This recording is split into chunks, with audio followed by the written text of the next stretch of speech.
नमस्कार विद्यार्थी मित्रांनो, मी प्राध्यापक डॉक्टर आनंद शिंदे, लक्ष्मीबाई भाऊराव पाटील महिला महाविद्यालय सोलापूर। विद्यार्थी मित्रांनो, माझ्या या यूट्यूब चॅनलमध्ये मी आपणा सर्वांचे सहर्ष स्वागत करतो। विद्यार्थ्यांनो, आजच्या या व्हिडिओच्या माध्यमातून आपण मुदलियार आयोगानं माध्यमिक शिक्षणाच्या संदर्भात सुचवलेल्या ज्या काही शिफारशी आहेत त्या शिफारशींचा आढावा या व्हिडिओच्या माध्यमातून घेणार आहोत। विद्यार्थ्यांनो, आपण गेल्या 2 व्हिडिओच्या माध्यमातून मुदलियार आयोगानं माध्यमिक शिक्षणाच्या पुनर्रचनेच्या संदर्भात ज्या काही शिफारशी सुचवलेल्या आहेत त्यापैकी 12 शिफारशींचा आढावा आपण गेल्या 2 व्हिडिओच्या माध्यमातून केलेला आहे की ज्याच्यामध्ये वयोमर्यादा आणि कालमर्यादा किती असावी, त्याचबरोबर काल विभागणी त्यांनी कशी 2 प्रकारामध्ये केली होती, इंटरमिजिएटचे वर्ग बंद करण्यासंदर्भातली शिफारस असेल, अभ्यासक्रमातील विविधतेच्या संदर्भातली शिफारस असेल, कृषी शिक्षण, तांत्रिक शाळा, विद्यानिकेतने आणि वसतिगृहयुक्त शाळा, मुलींचे शिक्षण, 3 भाषांचा अभ्यास, अध्यापनाचे माध्यम असेल आणि हिंदी भाषेचे स्थान असेल आणि त्याचबरोबर इंग्रजी भाषेचे स्थान असेल, या जवळपास 12 शिफारशी ज्या आहेत त्या 12 शिफारशींचा आढावा आपण गेल्या 2 व्हिडिओच्या माध्यमातून घेतलेला आहे आणि राहिलेल्या मग जे काही शिफारशी असतील त्या शिफारशी आपण या व्हिडिओच्या माध्यमातून पाहणार आहोत। तर विद्यार्थ्यांनो, पुढील माध्यमिक शिक्षणाच्या पुनर्रचनेच्या संदर्भात असणारी शिफारस म्हणजे माध्यमिक शिक्षणाचा अभ्यासक्रम।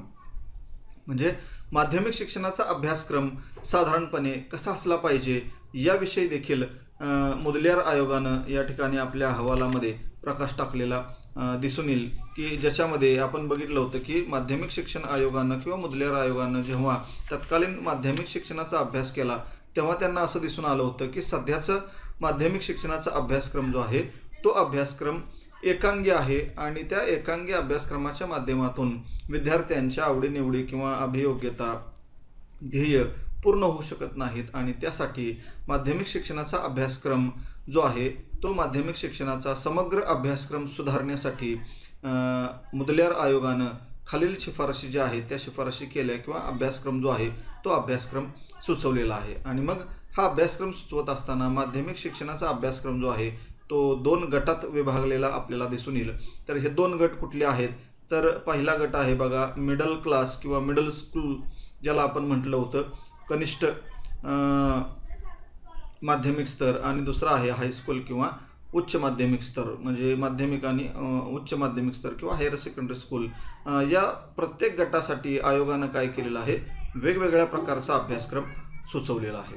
तर त्यातला मग पहिला जो मिडल स्कूल आहे त्या मिडल स्कूलच्या अभ्यासक्रमामध्ये कोणकोणते विषय असावेत त्या संदर्भात माध्यमिक शिक्षण आयोगानं किंवा मुदलियार आयोगानं जे विषय सुचवलेले आहेत ते विषय या ठिकाणी मांडलेले आहेत बघा। त्यातला पहिला विषय आहे इंग्रजी, त्यानंतर दुसरा विषय आहे सामाजिक शास्त्र, तिसरा विषय आहे सामान्य विज्ञान, चौथा विषय आहे गणित, 5वा विषय आहे कला आणि संगीत, 6वा विषय आहे हस्तकला आणि 7वा विषय आहे शारीरिक शिक्षण। म्हणजे मिडल स्कूल किंवा कनिष्ठ माध्यमिक स्तर हा जो 3 वर्षाचा पहिला सुरुवातीचा टप्पा आहे माध्यमिक शिक्षणातला सुरुवातीचा आणि 3 वर्षाचा टप्पा आहे, त्या 3 वर्षाच्या पहिल्या टप्प्यामध्ये हे 7 विषय जे आहेत हे 7 विषय अभ्यासक्रमामध्ये अंतर्भूत करावेत किंवा समाविष्ट करावेत अशा प्रकारची शिफारस मुदलियार आयोगाने या ठिकाणी केली होती की ह्या सर्व विषयांची ओळख साधारणपणे आपल्याला आहेच किंवा आपण हे सर्व विषय आपण जेव्हा माध्यमिक शिक्षण घेत होतो तेव्हा हे सर्व विषय आपण अभ्यासलेलेच आहेत। म्हणून ह्या विषयांची इथं अधिक सविस्तर माहिती देणं काही मी अपेक्षित किंवा गृहीत धरू इच्छित नाही। तर मिडल स्कूलसाठी साधारणपणे हे 7 विषय सुचवले होते। त्यानंतर पुढचा जो स्तर आहे तो म्हणजे उच्च माध्यमिक शिक्षण जे होतं किंवा माध्यमिक शिक्षण जो होतं त्याच्यासाठी सुचवलेला जो काही अभ्यासक्रम आहे तो अभ्यासक्रम बघा की आयोगानं माध्यमिक आणि उच्च माध्यमिक शाळांसाठी विविधांगी अभ्यासक्रम जो आहे तो विविधांगी अभ्यासक्रम सुचवलेला आहे। म्हणजे माध्यमिक शिक्षणाचा पुढचा जो दुसरा टप्पा होता की जो 4 वर्षाचा 8वी 9वी 10वी आणि 11वी हा 4 वर्षाचा जो टप्पा होता या 4 वर्षाच्या टप्प्यावर साधारणपणे विविधांगी अभ्यासक्रम असला पाहिजे अशा प्रकारची शिफारस मुदलियार आयोगानं केलेली आहे। आणि मग हा जो अभ्यासक्रम आहे हा अभ्यासक्रम सुद्धा परत 2 गटामध्ये त्यांनी विभागलेला आहे। त्याच्यातले पहिला गट आहे बघा मुख्य विषय आणि दुसरा आहे वैकल्पिक विषय। म्हणजे मुख्य विषय जे आहेत ते मुख्य विषय असले पाहिजेत आणि त्याचबरोबर ऑप्शनल विषय, वैकल्पिक विषय म्हणजे ऑप्शनल विषय जे आहेत ते ऑप्शनल विषय, अशा पद्धतीनं 2 गटामध्ये ह्या माध्यमिक आणि उच्च माध्यमिक शिक्षणाचा अभ्यासक्रम त्यांनी विभागलेला आहे. तर हे विषय नेमके कोणते आहेत ते आता आपण बघूया.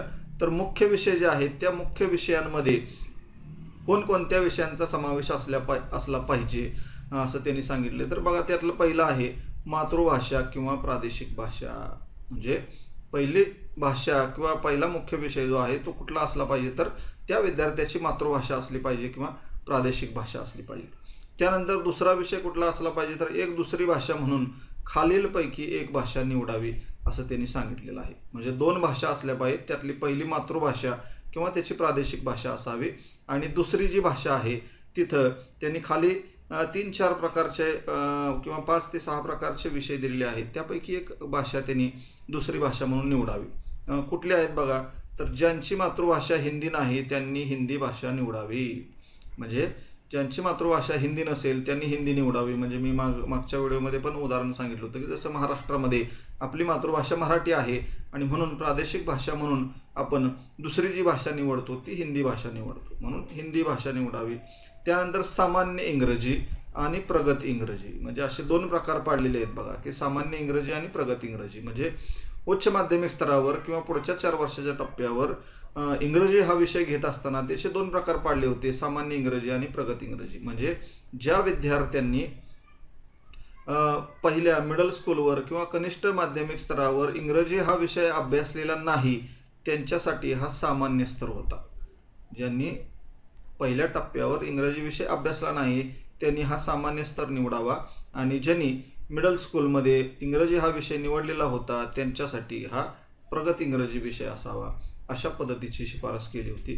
त्यानंतर एक आधुनिक भारतीय भाषा, म्हणजे एक आधुनिक भारतीय भाषा त्याचा अभ्यास करावा, परंतु ती हिंदी नसावी. कारण हिंदी आपण वर निवडलेली आहे, म्हणून हिंदीशिवाय दुसरी जी काही आधुनिक भाषा असेल त्या भाषेचा अभ्यास करावा.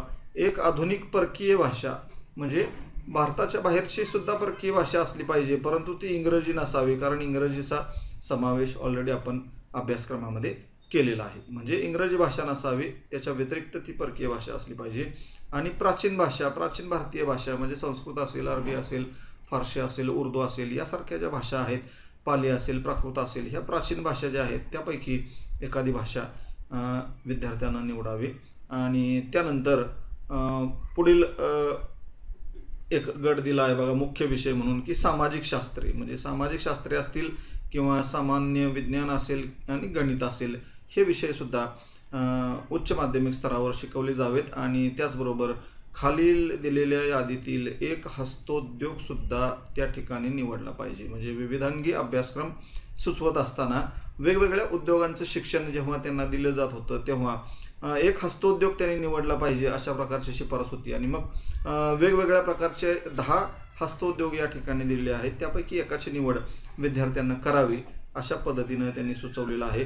म्हणजे याच्यामध्ये सूतकताई हा एक विषय आहे, विणकाम आहे, त्यानंतर लाकूडकाम आहे, धातूकाम आहे, बागकाम आहे, शिवणकाम आहे, त्यानंतर मुद्रणकला म्हणजे प्रिंटिंगचं काम आहे, कार्यशाळा आहे, शिलाई असेल, सूतकताई असेल, कशिदा काम म्हणजे जरी वर्क ज्याला आपण म्हणतो ते जरीचं वर्क कसं करायचं किंवा प्रतिकृती तयार करणे, अशा पद्धतीनं 10 वेगवेगळे हस्तोद्योग त्यांनी अभ्यासक्रमामध्ये समाविष्ट केले होते, की त्यापैकी कोणत्याही प्रकारचा एक हस्तोद्योग विद्यार्थ्यांना या उच्च माध्यमिक स्तरावर निवडावा, अशा प्रकारची शिफारस मुदलियार आयोगाने या ठिकाणी केली होती. तर अशा पद्धतीनं मुख्य विषय जे आहेत म्हणजे उच्च माध्यमिक स्तरावरचा अभ्यासक्रम जो आहे तो 2 गटात विभागला होता. त्यातला पहिला गट जो होता तो मुख्य विषय, की ज्या या मुख्य विषयामध्ये 2 भाषा होत्या आणि त्या 2 भाषेनंतर मग ही सामाजिक शास्त्रे असतील, सामान्य विज्ञान असेल, गणित असेल आणि त्याचबरोबर हस्तोद्योग असतील, ह्या सर्वांचा समावेश मुख्य विषयांमध्ये होता.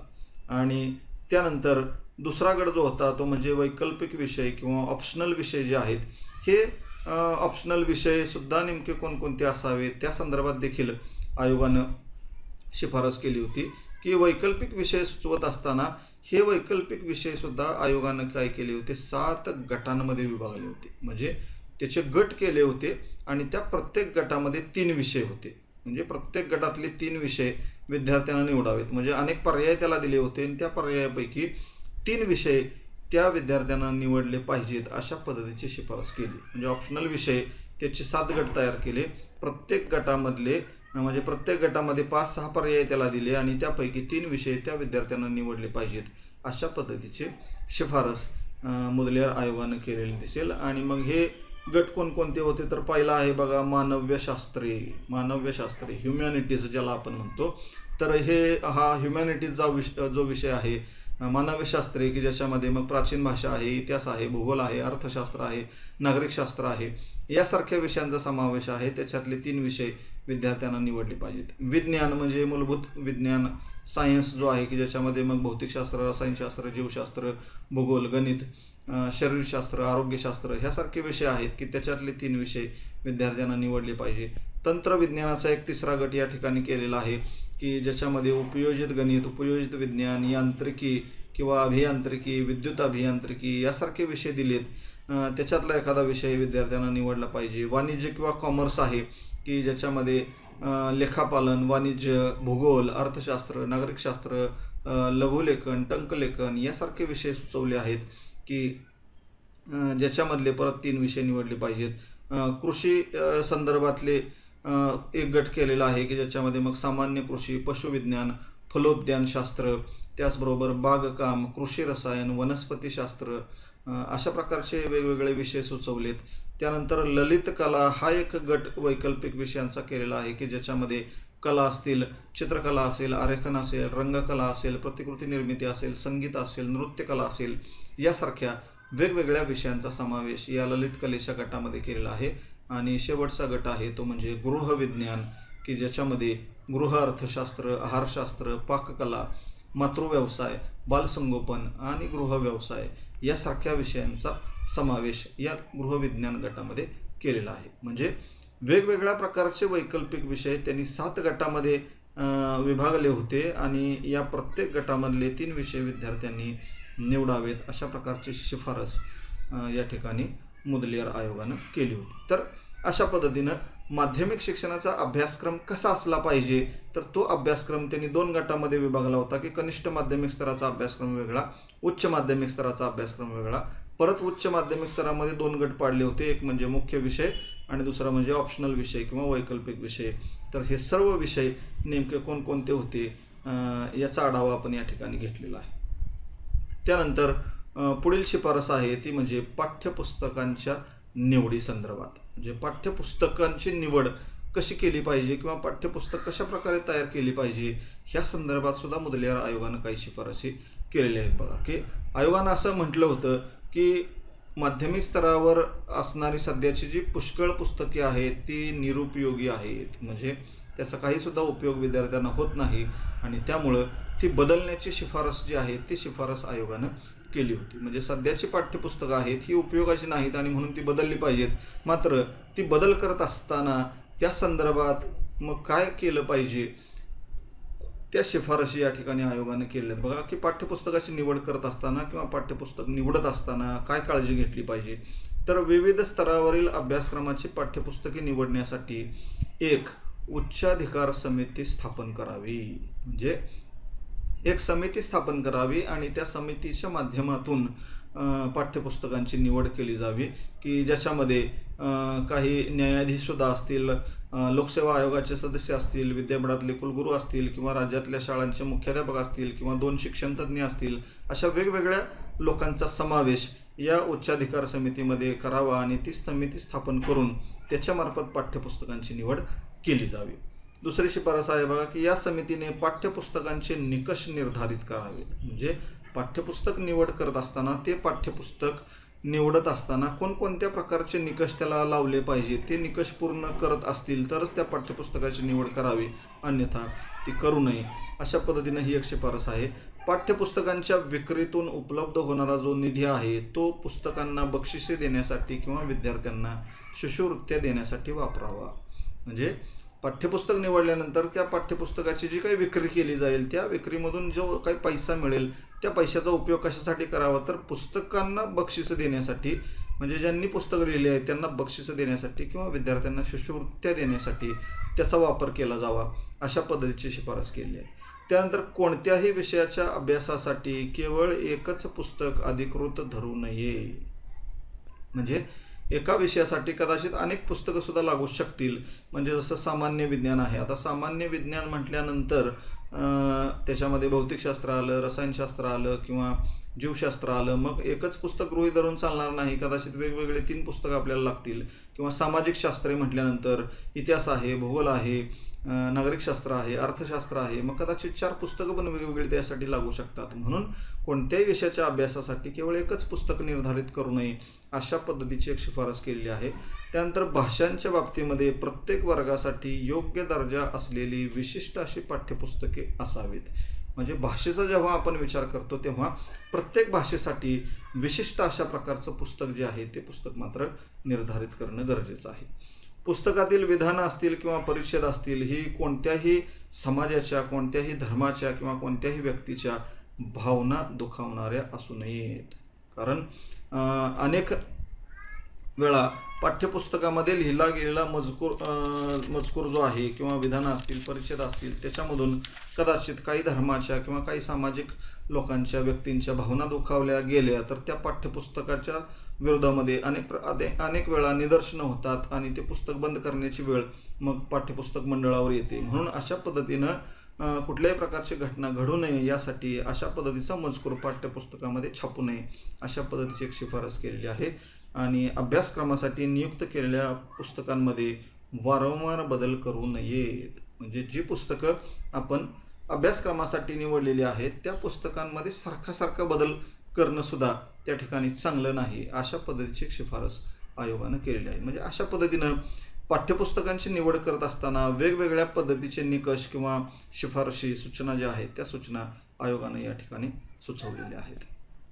त्यानंतर पुढील शिफारस आहे ती म्हणजे शिक्षकांच्या नियुक्त्या आणि शिक्षकांचं कल्याण. म्हणजे शिक्षकांच्या नियुक्त्या करत असताना किंवा शिक्षकांचं कल्याण बघत असताना देखील काय केलं पाहिजे की वेगवेगळ्या प्रकारच्या सूचना ज्या आहेत त्या सूचना आयोगाने या ठिकाणी सांगितल्या होत्या. कारण आयोगानं जेव्हा तत्कालीन माध्यमिक शिक्षणाचा अभ्यास केला तेव्हा त्यांना असं आढळलं होतं की योग्य पात्रतेचे शिक्षक त्या ठिकाणी माध्यमिक शिक्षणाच्या स्तरावर शिकवत असलेले दिसत नाहीत किंवा त्यांच्याकडं पात्रता नाही किंवा पात्र असलेले लोक या व्यवसायाकडे वळत नाही, कारण त्यांना कमी वेतनमान त्या ठिकाणी दिलं जातंय आणि जे शिक्षक आहेत ते शिक्षक योग्यतेचे नाहीत किंवा ते चांगल्या पद्धतीनं शैक्षणिकदृष्टी असलेले नाहीत.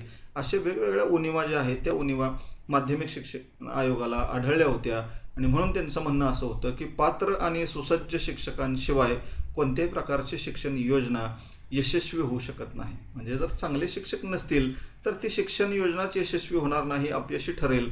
आणि म्हणून शैक्षणिक योजना जर यशस्वी व्हायची असेल तर त्यासाठी शिक्षक योग्य पात्रतेचे असले पाहिजेत, चांगले असले पाहिजेत. आणि म्हणून त्यांच्या नियुक्त्या करत असताना काही गोष्टी लक्षात ठेवलं पाहिजे किंवा त्यांचं कल्याण साधलं गेलं पाहिजे, तरच चांगल्या व्यक्ती या शिक्षक पेशाकडे वळतील आणि शिक्षण जे आहे ते शिक्षण चांगल्या दर्जाचं विद्यार्थ्यांपर्यंत पोहोचेल आणि शिक्षण योजनासुद्धा यशस्वी होईल. तर कोणत्या शिफारशी केल्यात बघा की शिक्षकांची निवड आणि नियुक्ती या संदर्भात देशभर एकसारखीच पद्धती असली पाहिजे. म्हणजे शिक्षकांची नियुक्ती करत असताना जी काही मेथड त्या ठिकाणी वापरली जाते, मग इंटरव्ह्यूच्या माध्यमातून त्यांची निवड करणं असेल किंवा एंट्रन्स परीक्षा घेऊन त्यांची निवड करणं असेल, हे करत असताना देशभर एक समान पद्धती असली पाहिजे. वेगवेगळ्या राज्यांमध्ये वेगवेगळ्या पद्धती असू नयेत.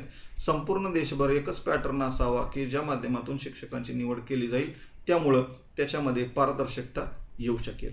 त्यानंतर शक्यतो प्रशिक्षित शिक्षकच नेमावेत. म्हणजे शिक्षक नेमत असताना तो प्रशिक्षण घेतलेलाच असावा, प्रशिक्षितच असावा असं म्हटलेलं आहे. कारण आता त्या काळचा 1952-53 सालचा हा अहवाल आहे आणि त्या काळामध्ये कदाचित जर प्रशिक्षित शिक्षक मिळत नसतील तर अप्रशिक्षित शिक्षक देखील नेमले जात होते. मात्र आयोगानं सांगितलंय की शक्यतो शिक्षकांची नियुक्ती करत असताना तो प्रशिक्षितच असला पाहिजे, ट्रेनिंग घेतलेलाच असला पाहिजे, याकडे लक्ष देणं गरजेचं आहे. प्रशिक्षित शिक्षकांसाठी उमेदवारीचा कालावधी 1 वर्षाचा असावा. म्हणजे जे ट्रेनड टीचर नियुक्त केलेले आहेत त्यांचा उमेदवारीचा कालावधी म्हणजे प्रोबेशन पिरियड जो आहे तो प्रोबेशन पिरियड उमेदवारीचा कालावधी किती वर्षाचा असला पाहिजे, तर 1 वर्षाचा असावा. आणि 1 वर्षानंतर तो शिक्षक मग परमनंट केला जावा, अशा पद्धतीची शिफारस या ठिकाणी आयोगानं केलेली आहे. एकाच पात्रतेच्या शिक्षकांना समान वेतन, प्रॉव्हिडंट फंड, पेन्शन किंवा इतर सेवा सुविधा ज्या आहेत त्या सर्व सारख्या मिळाल्या पाहिजेत. म्हणजे एकच पात्रता असणारे शिक्षक आहेत, मग D.Ed असतील, B.Ed असतील किंवा कुठल्याही प्रकारची पात्रता त्यांनी पूर्ण केलेली असेल तर त्या सर्व शिक्षकांना एक समान वेतन दिलं पाहिजे किंवा त्यांचा प्रॉव्हिडंट फंड असेल, पेन्शन असेल किंवा इतर ज्या काही वेगवेगळ्या प्रकारच्या सेवा सुविधा सवलती त्या शिक्षकांना दिल्या जातात त्या सर्वांना सारख्या पद्धतीनं मिळाव्यात, अशा पद्धतीची शिफारस केलेली आहे. शिक्षकांच्या वेतनामध्ये सुधारणा करण्यासाठी खास समिती नेमावी. म्हणजे शिक्षकांना कमी वेतन दिलं जातं म्हणून चांगले लोक या ठिकाणी वळत नाही, अशा प्रकारची उणीव आढळली होती. म्हणून त्यांनी असं म्हणलं की शिक्षकांच्या वेतनामध्ये सुधारणा करण्यासाठी एक समिती नेमावी आणि त्या समितीनं ज्या काही शिफारशी सुचवलेल्या असतील त्या पद्धतीनं शिक्षकांचं वेतनमान निश्चित केलं जावं. त्यानंतर शिक्षकांना मोफत वैद्यकीय मदत आणि उपचार मिळावेत. म्हणजे शिक्षक कल्याणाच्या दृष्टिकोनातून ही शिफारस आहे बघा की मोफत वैद्यकीय सुविधा जर त्यांना मिळाली तर त्यांना मग आर्थिक झळ सोसावी लागणार नाही. नोकरीच्या ठिकाणाजवळच शिक्षकांना निवासाची व्यवस्थासुद्धा उपलब्ध करून द्यावी, अशी सुद्धा शिफारस आयोगाने केली होती बघा की ज्या ठिकाणी ते शिक्षक नोकरी करतायत त्या ठिकाणाजवळच त्या शिक्षकांच्या राहण्याची सुविधा उपलब्ध करावी किंवा निवासाची सुविधा उपलब्ध करावी, अशा पद्धतीचं एक शिफारस आहे. आणि शिक्षक असतील किंवा त्या शिक्षकांची मुले असतील यांना मोफत शिक्षण द्यावे. म्हणजे शिक्षकांना जर पुढं पात्रता आपली अजून वाढवायची असेल, पुढचं शिक्षण घ्यायचं असेल तर त्या शिक्षकांना स्वतःला सुद्धा आणि त्याचबरोबर त्यांच्या मुलांना देखील मोफत शिक्षण द्यावं की जेणेकरून मग चांगले लोक या पेशाकडं वळतील किंवा शिक्षक व्यवसायाकडं येतील. म्हणजे शिक्षकांच्या नियुक्त्या करण्यासाठी आणि त्यांचं कल्याण करण्याच्या दृष्टिकोनातून अशा पद्धतीनं अनेक प्रकारच्या ज्या शिफारशी आहेत त्या शिफारशी मुदलियार आयोगानं या ठिकाणी सुचवलेल्या आपल्याला दिसून येतील. त्यानंतर पुढील शिफारस आहे ते म्हणजे शिक्षकांचे प्रशिक्षण. शिक्षकांचे प्रशिक्षण म्हणजे चांगले सुसज्ज शिक्षक जर माध्यमिक शिक्षणामध्ये आले तर ही योजना यशस्वी होईल असं जे त्यांनी म्हटलं होतं. आणि त्याचबरोबर शिक्षकांच्या नियुक्त्या करत असताना तो शिक्षक प्रशिक्षितच असला पाहिजे, अशा पद्धतीची पण शिफारस त्यांनी केली होती. आणि मग ह्या शिक्षकांना जर प्रशिक्षण द्यायचं असेल तर त्यासाठी काय केलं पाहिजे त्या संदर्भातल्या सुद्धा शिफारशी आयोगानं केलेलं आहे. म्हणजे प्रशिक्षित शिक्षक नेमत असताना त्याचं प्रशिक्षण देखील कसं झालं पाहिजे, कशा प्रकारचं प्रशिक्षण त्यानं पूर्ण केलेलं असलं पाहिजे, त्या संदर्भातल्या शिफारशी सुद्धा मुदलियार आयोगानं या ठिकाणी केलेल्या आहेत. बघा की जे लोक उच्च माध्यमिक शिक्षण पूर्ण केल्यानंतर शिक्षक होऊ इच्छितात त्यांच्यासाठी 2 वर्षाचे प्रशिक्षण असावे. म्हणजे उच्च माध्यमिक शिक्षण म्हणजे त्या वेळेतली जुनी 11वी जी आहे ती 11वी पूर्ण झाल्यानंतर जे लोक शिक्षक होऊ इच्छितात त्यांच्यासाठी किती वर्षाचा अभ्यासक्रम असला पाहिजे, प्रशिक्षण असलं पाहिजे तर 2 वर्षाचं प्रशिक्षण असलं पाहिजे. म्हणजे D.Ed ज्याला आपण म्हणतो DTED किंवा D.Ed 2 वर्षाचं आहे आणि त्या 2 वर्षाचं प्रशिक्षण पूर्ण केल्यानंतर त्या काळामध्ये प्रायमरी टीचर म्हणून त्याची नेमणूक केली जात होती. त्यानंतर जे लोक पदवीचे शिक्षण पूर्ण केल्यानंतर शिक्षक होऊ इच्छितात त्यांच्यासाठी 1 वर्षाचं प्रशिक्षण असावं आणि भविष्यामध्ये हा कालावधी 2 वर्षाचा करावा, अशा प्रकारची शिफारस मुदलियार आयोगानं केली होती. म्हणजे जे लोक BA BCom BSc सारखी पदवी पूर्ण केलेली आहेत आणि ही पदवी पूर्ण केल्यानंतर जर त्यांना शिक्षक व्हायचं असेल तर त्यांच्यासाठी 1 वर्षाचा प्रशिक्षणाचा कालावधी असला पाहिजे आणि भविष्यामध्ये हा कालावधी 2 वर्षाचा करावा, अशा पद्धतीची शिफारस आयोगानं केलेली आहे. म्हणजे मागच्या 8-10 वर्षाखाली जर आपण बघितलं असेल तर हे B.Edचं जे प्रशिक्षण आहे ते B.Edचं प्रशिक्षण 1 वर्षाचं होतं. मात्र मागच्या 5 वर्षापासून हे B.Edचं प्रशिक्षण जे आहे ते 2 वर्षाचं झालेलं आहे आणि इथून पुढच्या काळामध्ये तर ते 4 वर्षाचं सलग इंटिग्रेटेड कोर्स जो आहे BA B.Ed किंवा BSc B.Ed अशा पद्धतीचं ते शिक्षकांचं प्रशिक्षण असणार आहे. म्हणजे शिक्षकांना प्रशिक्षण देण्यासाठी 2 वर्षाचा किंवा 1 वर्षाचा अशा पद्धतीचा अभ्यासक्रम त्या काळामध्ये मुदलियार आयोगानं सुचवला होता. त्यानंतर प्रशिक्षण महाविद्यालयामध्ये कोणत्याही प्रकारचे शुल्क आकारू नये अशा पद्धतीची पण शिफारस केली आहे बघा की जे लोक शिक्षक होऊ इच्छितात आणि ज्यांना प्रशिक्षण घ्यायचं आहे तर त्यांना कुठलंही शुल्क न आकारता मोफत प्रशिक्षण दिलं जावं अशा पद्धतीची शिफारस केली आहे. उलट त्यांना विद्यावेतन देण्यात यावे अशी पण शिफारस केली आहे. म्हणजे त्या काळामध्ये जे लोक D.Ed B.Edचे प्रशिक्षण घेत होते त्यांना स्टायफंड देखील मिळत होता. म्हणजे फी तर भरावीच लागत नव्हती, मात्र स्टायफंड देखील त्यांना मिळत होता. अशा पद्धतीची परिस्थिती त्या काळामध्ये होती. स्त्री शिक्षकांसाठी खास अर्धवेळ कोर्स सुरू करण्याची शिफारस सुद्धा केली. म्हणजे ज्या स्त्रियांना कामानिमित्त पूर्ण वेळ प्रशिक्षण घेता येऊ शकत नाही अशा स्त्रियांसाठी काय केलं आहे त्यांनी, अर्धवेळ पार्ट टाईम प्रशिक्षणाचा कोर्स सुद्धा सुरू करण्यात यावा अशा पद्धतीची सुद्धा शिफारस केली होती. आणि त्यानुसार मग पत्राद्वारे हे प्रशिक्षण जे आहे हे प्रशिक्षण सुद्धा त्या काळामध्ये सुरू झालं होतं. त्यानंतर शिक्षणाच्या विविध शाखांमधील संशोधन कार्य जे आहे हे संशोधन कार्य प्रशिक्षण महाविद्यालयांनी हाती घ्यावे. म्हणजे शिक्षणाच्या ज्या काही विविध शाखा आहेत, मग आर्ट्स असेल, कॉमर्स असेल, सायन्स असेल, ह्या वेगवेगळ्या शाखांमधलं संशोधन कार्य जे आहे हे संशोधन कार्य काय झालं पाहिजे, प्रशिक्षण महाविद्यालयांनी हाती घेतलं पाहिजे. म्हणजे D.Ed B.Ed कॉलेजेस जे आहेत त्यांनी काय केलं पाहिजे, ह्या वेगवेगळ्या शाखांमधील संशोधन कार्य कशा पद्धतीनं चालावं त्या संदर्भातली संशोधनं त्यांनी पूर्ण केली पाहिजेत अशा प्रकारची एक शिफारस केलेली आहे. आणि प्रशिक्षण महाविद्यालयांनी शिक्षक प्रशिक्षणाची विविध कृतीसत्रे आयोजित करावीत. म्हणजे केवळ D.Ed B.Ed हेच कोर्सेस न चालवता त्याचबरोबर शिक्षकांसाठी वेगवेगळ्या प्रकारचे उजळणी वर्ग असतील, सेवांतर्गत प्रशिक्षणाचे वर्ग असतील, कमी वेळाचे काही खास प्रशिक्षण वर्ग असतील, प्रात्यक्षिक शिक्षणाची कृतीसत्र असतील, अशा वेगवेगळ्या प्रकारची कृतीसत्रे, कार्यशाळा या प्रशिक्षण महाविद्यालयांनी आयोजित करावेत आणि त्या माध्यमातून शिक्षकांना आणखीन वेगळं प्रशिक्षण देण्याची सोय केली जावी अशा पद्धतीने एक शिफारस या ठिकाणी आयोगानं केलेली आहे. म्हणजे चांगले शिक्षक जर शिक्षण प्रक्रियेमध्ये यायचे असतील तर ते प्रशिक्षित असले पाहिजेत आणि त्यांना प्रशिक्षण देण्यासाठी ह्या वेगवेगळ्या प्रकारच्या शिफारशी ज्या आहेत त्या शिफारशी मुदलियार आयोगानं या ठिकाणी सुचवल्या होत्या. त्यानंतर म्हणजे एवढ्याच शिफारशी मुदलियार आयोगानं सुचवलेल्या आहेत असं नाही, किंवा आता हा तिसरा व्हिडिओ आपला शिफारशींच्या संदर्भात चालू आहे, तर सर्वच शिफारशी डिटेलमध्ये आपल्याला या ठिकाणी अभ्यासणं शक्य नाही. म्हणून बाकीच्या ज्या शिफारशी आहेत त्या शिफारशींची केवळ नावं या ठिकाणी दिलेली आहेत.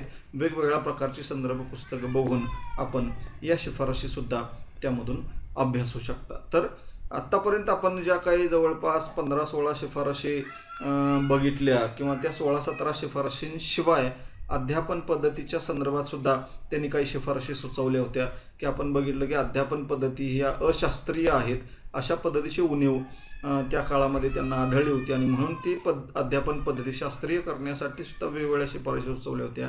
विद्यार्थ्यांच्या चारित्र्याची जडणघडण किंवा धार्मिक आणि नैतिक शिक्षणासंदर्भात अनेक शिफारशी सुचवल्या. शालेय इमारत आणि ग्रंथालय कसं असलं पाहिजे, कोणकोणत्या सेवा सुविधा देशामध्ये असल्या पाहिजेत त्या संदर्भात काही शिफारशी केल्या होत्या.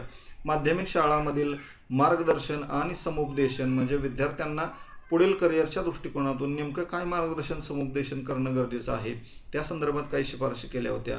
शारीरिक शिक्षण असेल किंवा विद्यार्थ्यांचं कल्याण असेल त्या संदर्भात असणाऱ्या शिफारशी आहेत. आणि त्याचबरोबर शैक्षणिक संस्थांचे प्रशासन कशा पद्धतीने चाललं पाहिजे, व्यवस्थापन कशा पद्धतीने चाललं पाहिजे त्या संदर्भात सुद्धा काही शिफारशी आयोगानं केल्या होत्या. तर विद्यार्थी मित्रांनो, अशा प्रकारे या 3 व्हिडिओंच्या माध्यमातून आपण मुदलियार आयोगानं माध्यमिक शिक्षणाच्या पुनर्रचनेच्या संदर्भात ज्या काही वेगवेगळ्या प्रकारच्या शिफारशी सुचवल्या होत्या त्या शिफारशींचा आढावा आपण या 3 व्हिडिओंच्या माध्यमातून घेतलेला आहे. हे तिन्ही व्हिडिओ जर आपणाला आवडले असतील तर नक्कीच याला लाईक आणि शेअर करायला विसरू नका.